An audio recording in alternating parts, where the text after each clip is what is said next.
archivada en algún viejo libro del Museo de la Radio. Radio Sónica. Radio Sónica. La tecnología puesta al servicio de la radio. Las noticias ahora. Todo lo que te cuentan las demás radios. Y lo que no, lo tenés acá. El arranque. Con Maximiliano Lecchi. Periodismo objetivo. En la mañana de Radio Sónica.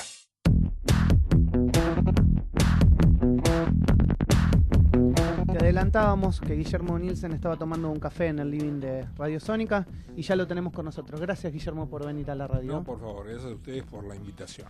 Bueno, es un momento para hablar de economía, porque la verdad que hay sectores que no la están pasando bien y hay sectores que no les va tan mal en la Argentina. Estamos en como una dicotomía, ¿no? Viendo de qué lado estás para saber cómo te va en la Argentina, ¿no? Bueno, en realidad yo les diría que es un momento sumamente difícil porque recién empieza a desplegarse lo que aparentemente el gobierno quiere hacer. O sea, estamos tendiendo a tener tarifas internacionales para los servicios públicos, o no son internacionales, pero se acercan cada vez más a los niveles internacionales. En algunos casos no es un servicio público, pero tomen las naftas, tenemos las naftas más caras del mundo, por una distorsión muy grande, una distorsión impositiva y una voracidad impositiva que la vamos a ver en muchos lugares, ¿no es cierto? Porque es interesante lo que decís, porque en realidad el gobierno pretende, ya llevó las naftas a precios internacionales, pero seguimos con la carga impositiva que no tienen otros países que tienen los precios internacionales. Exactamente. Bueno, en realidad en combustibles, con la llegada de Galucio, en algún momento de la gestión de la presidenta Cristina Fernández, ya hubo un movimiento fuerte para recuperar los precios de las naftas, sin tocar el 44% de impuestos que tienen combustibles, ¿no? Y esto me parece que es algo que con formas distintas aparece en muchas cosas, en muchos lugares de la problemática de hoy. Hoy la problemática es que queda en evidencia que nos acercamos a los precios internacionales en muchos aspectos, pero a la vez la falencia de tantos años de inversiones muy malas o inversiones muy bajas hacen que la productividad de la economía argentina sea realmente muy, muy baja, y como la productividad es muy baja, las remuneraciones son muy bajas. Entonces tienen ese contraste muy difícil. Hay mucha gente que la está pasando muy mal en estos momentos, porque, qué sé yo, gente que vive en un country en la zona oeste o en Luján, están dejando diariamente entre 200 y 300 pesos de peaje nada más. Sí, eso estábamos hablando, Sumen es increíble seguros, la suba. Sumen combustible, suben... Sí. Entonces, de combustible, perdón, para los oyentes, el 41% de lo que uno paga por litro de nafta va al Estado. Claro. Yo tenía entendido importante, que es un poquito más, ¿eh? Más incluso. 44. Ah, mira, bueno, 44%. Sí. No, pero es una locura, o sea, está bien que, digamos, el generador eléctrico reciba un precio internacional. Generar energía en cualquier parte del mundo es cara, no es barato. Esa ficción que vivimos de tarifas muy bajas en prácticamente los últimos 10, 15 años, eso no puede ser. Ningún país se permite semejante distorsión. Claro, pero ahora, cuando vos te encontrás con que tenés una desinversión terrible y tenés que pagar tarifas internacionales, bueno, mucha gente la pasa mal, y acá quiero llevarlos un poquito a la política. Los más golpeados en estos momentos es la base electoral del PRO. Claro. Es la base electoral de Cambiemos. Entonces, esto... Y hay una preocupación política en el gobierno, porque las encuestas se los están marcando y se los están haciendo ver. El tema es cómo van a hacer de acá al 2019 para tratar de recomponer esa base electoral. Bueno, yo creo que esto empeora. Desde ese punto de vista, esto empeora. Por un lado, el gobierno va a tener que ver cómo se las arregla, y de cara al 2019 yo tengo la convicción de que el peronismo no va a volver a regalar una elección como regaló la última elección. Por más que hoy no tenemos claro quién es el líder, quién sería el tipo que... Pero este regalo que se hizo Scioli a nivel nacional y Aníbal Fernández en Provincia de Buenos Aires, ese regalo creo que el peronismo aprendió y eso no se vuelve a hacer. O sea, los demás también juegan. No. Yo lo veo que a pesar de los tremendos problemas que tiene la oposición, yo veo una oposición muy activa, tratando de buscar los nuevos liderazgos y la nueva organización que le permita volver a ser competitivo. Es que es cierto, hubo otro peronismo también en las supuesto. últimas elecciones, no era solamente el que no se acepta el kirchnerismo. Pero me parece interesante llevarte a este término que se viene usando hace poquito, se está usando hace poco dentro de los economistas o consultores, que es esto del peronismo racional, como dice Spert. Claro. Sí, por supuesto. Por supuesto. A ver, ya los provoco un poco más. Yo estoy convencido, fíjense, el mejor candidato del peronismo para la próxima elección es Pichetto. Yo no tengo ninguna duda. No tengo ninguna duda que... Y vas a provocar con eso, ¿eh? Bueno, yo quiero provocar, te pero... digo que no salió mal con los audios, creo que salió mejor parado Pichetto, me parece, con toda la difusión de los audios, que el perjuicio que pensaron que le hacían, ¿no? No, pero no es solamente lo de los audios. La capacidad de negociar, decís. Los audios son horribles, muestran un nivel de zócalo y de, qué sé yo, de chusmerío de barrio, te diría, claro. ¿No? Es asqueroso. No, yo creo que Pichetto tiene una trayectoria y un sentido institucional que no mucha gente tiene. O sea, con esto te quiero decir, el peronismo tiene la posibilidad de tener candidatos competitivos, yo estoy absolutamente convencido de eso. No le va a ser fácil, fíjate lo que te digo, no le va a ser fácil, creo yo, a Cambiemos, a pesar de, por supuesto, el lastre, la cosa, el desfile tribunalicio de Cristina y su banda, ¿no? No le va a ser fácil. Está bien, también me quedo con eso, porque es importante lo que acabas de decir. Ahora, me gustaría preguntarte, en esta conversación, nombraste el tema de las tarifas, nombraste que para algunos sectores la cosa está muy complicada, como nosotros lo contamos todos los días. ¿Qué pasa con los salarios? ¿Y cómo resolvés el tema de los salarios con unos sindicatos que también están muy cuestionados en la Argentina? Mira, un poco te lo dije recién, o sea, el problema de las remuneraciones en Argentina tiene una base, esto lo digo como economista, ¿no? Una base que es la bajísima inversión que hemos tenido. Bien. Entonces, ese es el punto de partida, donde por más que quieras hacer ciertas cosas, lo que vas a estar haciendo es discutir una frazada corta. El poder monopólico, digamos así, de camioneros y puede arrancar una cierta ventaja salarial o lo que fuere. Pero no el resto. Pero no el resto, claro. Y no va a ser para toda la economía, que es lo que en realidad la economía argentina necesita. Y eso es algo que cuesta mucho hacer. Va a llevar tiempo tener una base productiva que permita sostener salarios altos acordes con las tarifas internacionales que se están pagando, ¿no? Interesante, la verdad que un análisis muy, pero muy... Ahora, sí, ayer me contaban una persona conocida está en Shanghái y me decía que uno no puede creer el movimiento, por ejemplo, portuario que hay, sí, ¿no? Sí. Que es increíble, y en realidad eso da cuenta del movimiento de la economía. O sea, cuanto más barcos se mueven, más llevan, más, ¿no? Acá en Argentina uno ve los movimientos económicos y son bastante pobres, ¿no? O asociados al campo mayormente, son muy ¿no? pobres y todavía, bueno, ahí metes en la charla un sector que es ineludible comentar, que es el campo. Claro. O sea, nosotros estamos frente a la mayor sequía de los últimos 40 años, ¿no? No, bien. Es la mayor sequía de los últimos 40 años con muchísimos interrogantes. Nadie sabe a ciencia cierta cuál va a ser la cosecha. Porque la verdad es esa. ¿Qué es lo que ha pasado en las últimas décadas? Por ejemplo, en soja. Y permanentemente se trabajó con tecnología de punta. Y la tecnología de punta en soja, como en los grandes cultivos, empieza con las semillas. ¿Cuál es el problema que yo veo que no se le está prestando atención? Nosotros no sabemos cómo están reaccionando esas nuevas variedades frente al estrés hídrico.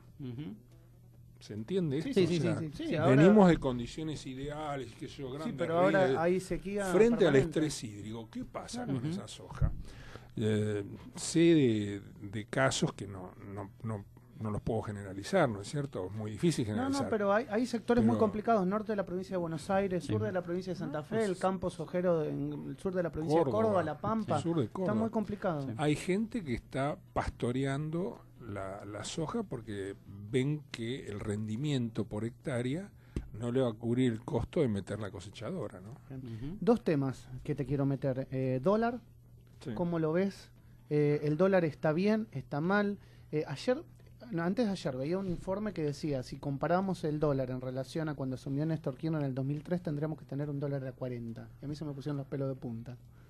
No, bueno, en esto hay que distinguir cuestiones estadísticas que se elaboran a partir de índices, tomando como punto de partida un momento de gran desequilibrio, como fue cuando asume el 25 de mayo del 2003 Néstor Kirchner, donde todavía la economía se estaba acomodando, a una situación como la actual, donde también la economía se está acomodando, pero en un sentido inverso al de aquellos años, ¿no? El dólar plantea una serie de desafíos muy grandes, porque recordemos que la Argentina es un país bimonetario. Todo el que opine que en Argentina que el peso y el ahorro en el peso, etcétera, es algo de ciencia ficción que con mucha disciplina que nunca tuvimos los argentinos puede llevar décadas, ¿no? Que el ahorro sea en pesos. Mientras tanto, frente a turbulencias o frente a inseguridades, el argentino ahorra en dólares. Y cuando compra un departamento lo compra en dólares, por eso. Entonces, esto es un dato que no podemos subestimar. Es algo que no lo podemos modificar desde una disposición del Estado. Eso es lo que decide la gente. Entonces, Es decir, ¿vos lo dejarías correr libremente o no, tendrías esa no, idea no, de... no. Una cosa es el rol del dólar y otra es entrar en cuanto a hacer política económica. Hacer política económica, yo creo que esta cosa tan errática que está teniendo el Banco Central, que interviene, no interviene, que hay momentos que se le escapa ostensiblemente, que lo dejan correr, etcétera, a mí me parece que eso es muy negativo. Están pagando un precio altísimo por eso. Altísimo. No, acá tenemos que ir a un esquema de flotación sucia. Clarísimo, pero que sea claro, no esta duda de que se interviene. No.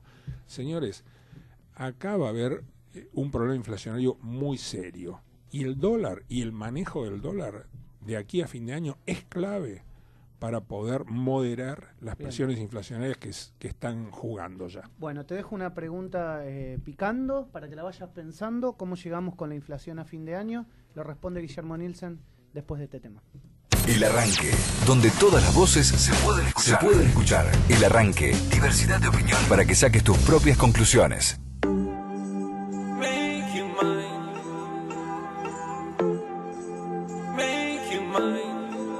I want you to know that I love you so.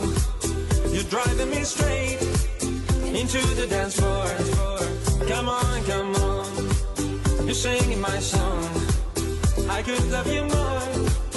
I don't wanna waste your time, just wanna make you mine. Oh, baby, you're the moonshine of my life. Make you mine. I don't want to fool around. I keep on playing the drum. I keep on singing my song. Now I found a real love. I will spending all my time in what I think was alright, searching for the one I love. I want you to know that I love you so. You're driving me straight into the dance floor. Come on, you're singing my song. I could love you more. I don't wanna waste your time, just wanna make you mine. I want you to know you're driving me straight into the dance floor. Come on, you're singing my song. I could love you more. I don't wanna waste your time, just wanna make you mine. Make you mine. Make you mine. Make you mine. Make you mine. Oh, I'm gonna love you, baby. You're the moonshine of my life. I don't want to go on without you. It's so sad to be alone. Won't you please, baby, come home? Won't you please, baby, come home? 'Cause the sun is still shining and the moon is still dining, and I got a heart full of love. I want you to know that I love you so. You're driving me straight into the dance floor. Come on, come on. You're singing my song. I could love you more. I don't wanna waste your time, just wanna make you mine, mine, mine, mine. Baby, I'm gonna love you, baby, till the sun falls off the sky. Gonna love you till I die. I want you to know. 11 horas 37 minutos, estabas escuchando Make You Mine de Max Citruso. 23 grados la temperatura, se pronostican 26 para hoy. Recordá que para comunicarte con nosotros podés hacerlo a nuestro WhatsApp, que es 11 22 62 77 28. Waste your time, just wanna make you mine. I want you to know you're driving me straight into the dance floor. Come on, come on. You're singing my song. I could love you more. I don't wanna waste your time, just wanna make you mine. El aire no alcanza para todos. Por eso, buscamos un camino alternativo. Directo a tus oídos. Directo a tu cabeza. Y lo encontramos. Radio Sónica. Radio Sónica. Seguimos charlando con Guillermo Nielsen en Radio Sónica. Había quedado picando la pregunta de la inflación. ¿Qué va a pasar de acá a fin de año? Algunos economistas hablan de una posibilidad de inflación acumulada del 20%. Bueno, en primer lugar, es temprano en el año como para dar el número redondo y final. Lo que podemos sí es hacer algunas inferencias respecto a cómo se ha manejado la política monetaria y cómo la siguen manejando desde ese grave error que cometió el equipo económico del gobierno el 28 de diciembre, ¿no? Esa conferencia de prensa nefasta, Sí. que tiró para arriba el riesgo país mal. O sea, cuando hacen manifiesto que la política monetaria la pasa a manejar la jefatura de gabinete, ¿no? ¿Por qué hicieron eso, Guillermo? ¿Qué pensás hoy mirándolo en perspectiva? Ante todo, digamos, hay una componente, me parece a mí, de ignorancia, de no tener en claro lo delicado de la comunicación de muchas cuestiones con el mercado, ¿no es cierto? Acá la clave, cuando uno está en la función pública, y lo digo desde la perspectiva de haber estado en la mayor crisis de la Argentina, la clave es cómo se comunica el funcionario con la opinión pública y con los mercados. Y es tiene algunas componentes misteriosas, ¿no es cierto? Pero hay ciertas reglas que por lo menos yo tuve y me sirvieron. La primera es no mentir. La primera es, sea la circunstancia que fuere, no mentir. Decir la verdad. Estamos en radio, esto va. Lo que voy a decir ahora es en contra de la radio. Te están viendo igual, ¿eh? No, claro, pero creo que la cámara y la posibilidad de ver al que está hablando y la gestualidad, Sí, es creo que importante. se crea una reacción emocional de parte del que está viendo, ¿no? Que puede, en la mayoría de los casos, es inconsciente. Y la gente cree o no cree. Sí, es verdad. Es así, ¿no? Sí, te genera empatía con esa creencia. Es de sentimiento, Claro, no es un tema de racionalidad, no es desarrollar un teorema en un pizarrón. Claro. No, la gente ve la comunicación y reacciona. Y en esto me parece que no lo tienen claro. No lo tienen claro, a pesar de que el PRO sabe mucho de ganar elecciones y seguramente en algunos lugares del PRO esto que estoy diciendo lo tienen clarísimo, ¿no? Uh-huh. Pero en todo caso no lo usan en economía y lo estamos pagando con un riesgo país más alto Y no me quiero de tu pregunta, pero te quiero decir, hay un nivel de incertidumbre muy grande de cómo se han manejado desde el 28 de diciembre hasta ahora. En ese contexto es muy difícil ver que la inflación vaya a ser menor al 20-22%. Yo no lo veo. Pero bueno, No me estás dando son ni a mí muchos- ni a todos los que están escuchando una buena noticia. Bueno, pero ¿sabes qué pasa? Yo digo la verdad.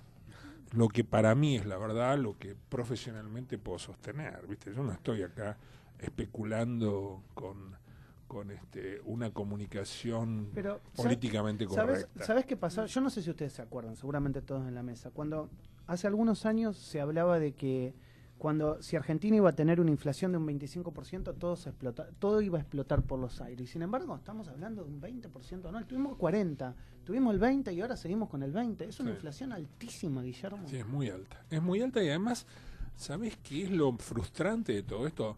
Para hacer números redondos, tenemos, supongamos, 200 países en el mundo. Son más, pero bueno, digamos 200. ¿Cuántos tienen inflación? 6. Claro, Marce. eso, perdón. No, preguntá, preguntaba si tenés, de cuánto tiene inflación. No, estamos en un nivel altísimo, digo. Sin duda, Y los países serios no deberían, o por lo menos con la economía más o menos saneada, no deberían tener. El año pasado recuerdo una cosita, pensé que ibas a eso, Maxi, estuvo acá el debate famoso entre Javier Milei y Delfina Rossi. Oh. Bueno, hubo un momento que tengo Un por acá debate, grabado. yo no lo escuché, pero Sí, hubo hay que debatir con Javi Milei. sí. Hay No que hubo debatir tanto con debate. Javi. No, yo no me Aparte, imagino con números, mucho debate. con números todo el tiempo, No, o sea, no, planillas. La capacidad de Milei para Para la esas cosas. memoria que tiene, la Sí. formación. Ahora, que bueno, tiene. el cuento, digamos, es que habían acordado en uno de los puntos, creo que haber sido el único punto en el que acordaron, era que la inflación seguramente iba a estar en el 22% este año. Verdad. Que Recuerdo, habían es verdad, acordado los fue dos, el que año yo pensé pasado. que la chica Rossi iba a tirar un número más alto. Quería hacerte una pregunta que es medio económica, medio política. ¿Gradualismo o shock? ¿Eso existe? ¿Existió? Mira, eso existió, eso fue muy mal usado y quedó en el imaginario colectivo como que las políticas de shock son siempre negativas. Y esto viene de en particular las políticas de los años 60, ¿no? Donde con una falta de registro del impacto social de muchas políticas, realmente se sufrió mucho, la Argentina sufrió mucho y la verdad hay que decirla, el Fondo Monetario estaba aprendiendo a hacer estas políticas, ¿no? Bien. Pero esto, bueno, está muy instalado en el imaginario colectivo. Yo creo que de todas maneras ha habido planes de estabilización muy exitosos. El plan del Austral fue muy exitoso. El que hicimos nosotros en la crisis, en la salida de la crisis de finales del 2001, principio del 2002, también fue muy exitoso. Fueron planes de brutal ajuste, cada uno con condiciones, cada uno es distinto del otro, ¿no es cierto? Pero tienen un hilo conductor. Y el hilo conductor es el control de la variable fiscal. Y acá es donde falla el gobierno. El gobierno falla y falla mal. La Argentina necesita bajar el gasto público en 10 puntos. O sea, volver a los niveles de gasto público que tenía Néstor Kirchner.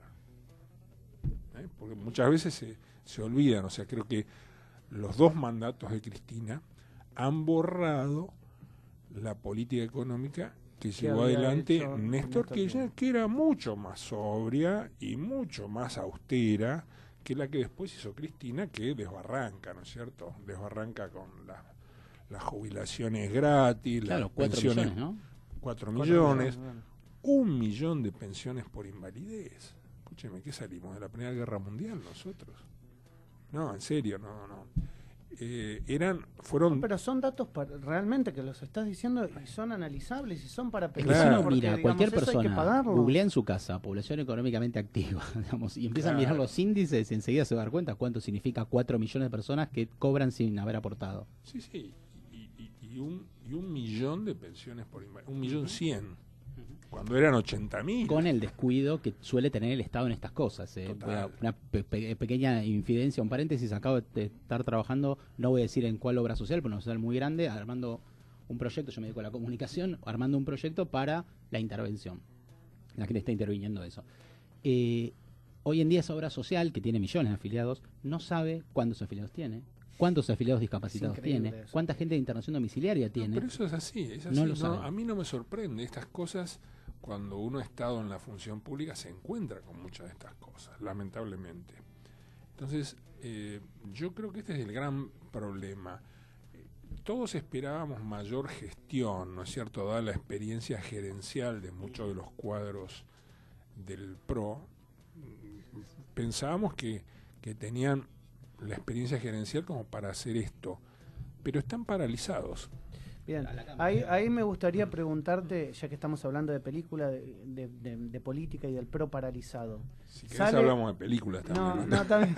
¿El PRO sale con Vidal? ¿Sale con Carrió? ¿Cómo sale? ¿Cómo ves el PRO de acá a un tiempo? Te lo digo por la imagen tal vez de Vidal. No, indudablemente, Carrió tiene un rol distinto, tiene un rol más de retaguardia. Yo no la veo. Vidal es un fenómeno, es el fenómeno político más importante de la última década, ¿no es cierto?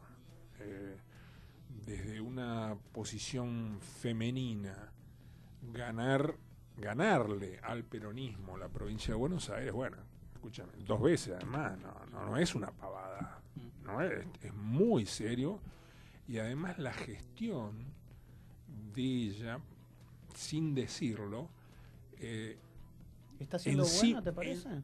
Sí, yo creo que sí. Y en sí misma es una crítica a la absoluta falta de gestión de Daniel Scioli. Bien. Cuando ella embate contra las mafias policiales, contra la mafia del Servicio Penitenciario Federal, contra algunas mafias sindicales ostensiblemente sacadas de rosca, ¿no es cierto? Bueno, ella a la vez está diciendo lo mala que fue la gestión de Scioli. O sea, por supuesto, todos los que estamos en provincia o que vamos mucho por provincia de Buenos Aires sabemos que lo de Scioli fue catastrófico, no malo, catastrófico. Scioli no fue ni capaz de bachear seriamente la Ruta 6. Sí. Interesante. Entonces, ahora lo metemos en el peronismo, porque hasta el 2017... Sí, el peronismo, empecemos con esto, el peronismo no pone cloacas. No, pero bueno, es interesante lo que acaba de decir, ¿eh? Es interesante lo que acaba de decir. No, yo creo que, a ver, miren lo que les voy a decir. Yo creo que hay que ver muy bien, acá se está descontando que Mauricio Macri va a la reelección. Ese es el dato que yo tenía. Yo tengo el Yo dato no tengo de Casa esa. Rosada, que me dijeron que lo que se piensa es, a menos que haya una catástrofe, es repetir fórmula. Mauricio Macri, Sí, Gabriela dicen Michetti. Eso es lo que Dicen me eso. dijeron ya hace un tiempo prudencial. Dicen eso, pero bueno, yo creo que todo esto está sujeto a el camino que pueda hacer el gobierno en los próximos meses, Sí, falta todavía. año y pico que le quedan para esto, no. Pero en todo caso la gran reserva política y la sorpresa política es María Eugenia Vidal, sin duda alguna. Ya estamos para un cambio de gestión, de liderazgo. Digo, el PRO empezó a nivel nacional, empezó a cambiar algunas cosas, trabaja en Gobernación de la Provincia de Buenos Aires. ¿Estamos maduros para esto? El otro día Melconian decía, hacen falta todavía 6 años más de Macri y vimos como Melconian terminó, ¿no?, volado y explotado, pobre, por los aires. Pero hay una idea que sobrevuela de que hace falta como cierta continuidad en la calma, digamos. ¿Qué pensás de eso? Mira, eso te lo tiene que responder el PRO. Yo no me siento en condiciones de responder algo. O sea, mi marco mental es un poco distinto del de ellos. Bien. Así que no te sabría decir eso. Bueno, ¿cómo es tu relación con Sergio Massa hoy? Es, digamos, distante, en el sentido de que yo no estoy en el día a día, ni mucho menos del Frente Renovador. Yo hace más de 2 años que no formo parte, digamos, de los rituales del Frente Renovador. No es algo, con Sergio Massa no lo veo. sí me veo con otros referentes del peronismo. O sea, yo tengo una amistad con Alberto Fernández, por ejemplo, que sé que es una figura muy debatida, ¿no es cierto? Pero Alberto Fernández es un tipo de una gran inteligencia política y un armador. Está construyendo él, ¿eh? Él está armando, está construyendo y tiene una experiencia muy, muy escasa en Argentina. Y él es uno de los pocos que tiene esa experiencia. Y el otro caso, bueno, ya lo mencioné a Pichetto, ¿no es cierto? O sea, ¿Y tu relación con Duhalde? siempre fue muy buena.